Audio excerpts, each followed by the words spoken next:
Good morning, it's Friday and this is Choir Leader in a Kayak, episode number 13. And yet again, I'm not in my kayak because the river is too fast. But I have come down here on my bike and that has given me that same sense of freedom and that same sense of being outside and doing repetitive things that I so dearly love, that help to clear my mind. So I am a little bit frustrated, to be honest, because I can look at the river and you can see it behind me and it kind of looks very innocent and really inviting.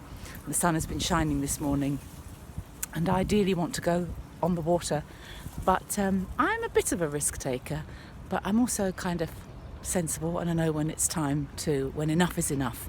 And this morning I have decided that it's too fast. It's too fast to go on the water and I'm terribly frustrated, but I just have to get over myself. This week's episode is about shocks and surprises, and they often instill the same feelings, the same responses in us. Shocks are sometimes quite dreadful moments to process and to understand, and surprises can be full of joy, but they can also leave us in a bit of a state of trauma, can't they? So this week has been full of ups and downs, full of some incredible highs and some big shocks, and they've been quite difficult to get my head around and to process. And I'm going to tell you a story that kind of reflects the week, really. So last Friday we found a magpie sitting near our garage, and it was clearly traumatised and in shock. I don't know what had happened to the magpie, but clearly something big had happened. And if we'd have left the magpie there, the magpie would certainly have been destroyed by a fox or a cat, but it wouldn't have survived. So we called a very dear friend of ours, and I hope that dear friend is watching this episode today, and we asked, what do we do? What should we do with the bird? How can we help the bird? And he said to us, put the bird in a box and pop it in the dark. So that's what we did. Oh, the sun's beautiful. I'm just going to turn around a little bit. That's better. Oh, I feel like an angel. So we put the magpie, it was a big magpie, put the magpie in a box, popped one of my son's football shirts around it, and put elastic bands around the shoebox, put the shoebox outside, and then popped a big red plastic crate over the top so that it was well and truly protected.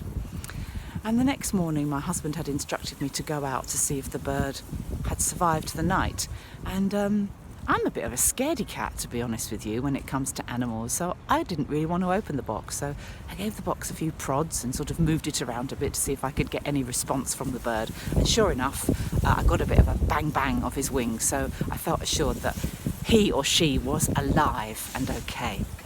And then I spent the rest of that day doing the same things, popping over and seeing if it was okay. And then by the time my husband got home, we realised the bird had not had anything to drink or to eat for pretty much coming on 24 hours. And if we didn't do something about that soon, we would be the ones that would end up killing the bird, which is an awful, awful feeling. So we popped a little slit in the hole and we put in a saucer of milk and bread and some water, and we left the bird for another hour. And then as a family we were having great fun watching a Friday night movie, and my daughter went out to the kitchen and came running in. Oh my God, the birds escaped. And the magpie had found a way of putting her beak through one hole in the box, and it sort of looked like this. Yes, that's my beak in a hole. And it clearly wanted to be set free. So, meticulously, we cut open the box, and it was a moment that was kind of upsetting, really, because I was very concerned for the bird and also really proud that we'd allowed this bird to recover in darkness and in warmth and to feel truly protected. And we cut open the box and the magpie was set free. She sat on the side of the box.